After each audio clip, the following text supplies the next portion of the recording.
situation where your top two scorers just go down like that in back-to-back weeks? No, I mean, I've been a part where, we've had guys go down throughout the season, but not back-to-back like that, not where they're both out at the same time. That's really tough on a team.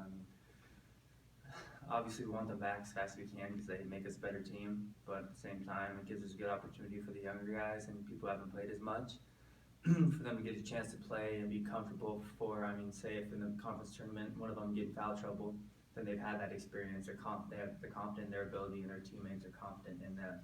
And I wish it never happened, but it's good for the young guys to get some experience. And I've never had something like this where two top scorers go out, and within 2 weeks of each other.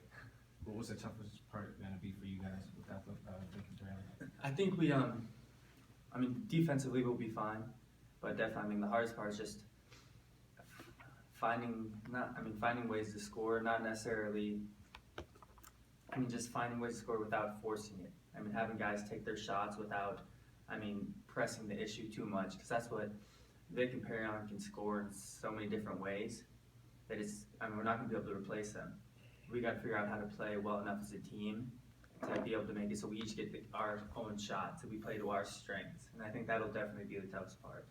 You kind of describe yourself as a glue guy for, does that maybe need to change? Does that role need to expand now? Yeah, that's tough because, like I said, I don't want anyone to do anything that they're not comfortable doing. I want them to play in their own role, but I feel like, I still have to do the things that I do, like I said, that make me the glue guy.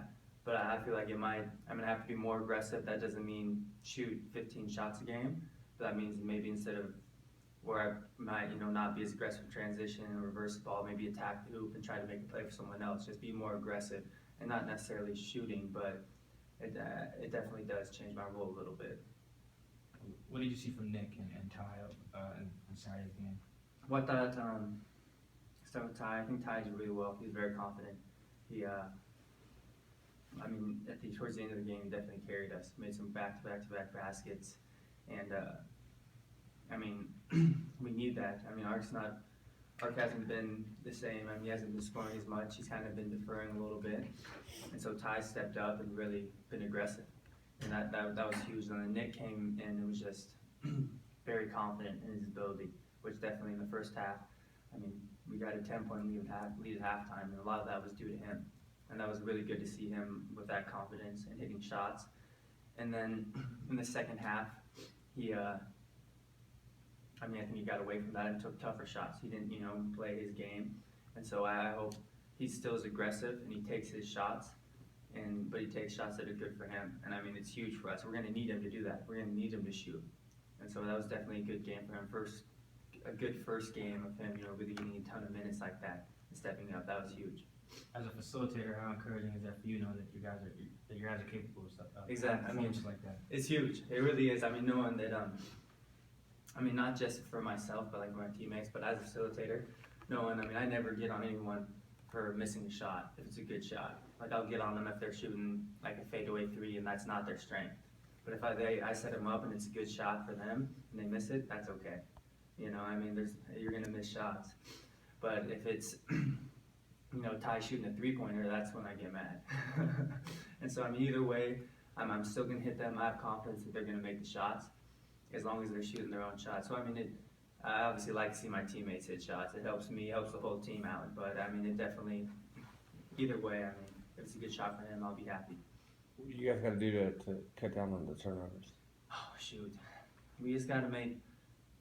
It's nothing major. It's not. We just got to make smart decisions. We watch every turnover, and then with myself sometimes and like Pat, it's just maybe we call habit passes, where we're just used to reversing the ball real quick, and we're not really paying attention to the defender shooting the gap. And then we also, I think that's kind of a big thing, is work on our habit passes, but then also feeding the post. I think that's where we have a lot of turnovers, and so I think we have to realize, use our dribble to get a better angle, and not just lob it in there. Really, if they have a hand out, throw it to that hand. So I think mostly habit passes and be more consistent and precise when feeding the post. Anything else? All right. Thank you, guys. Thank you guys. Thank you.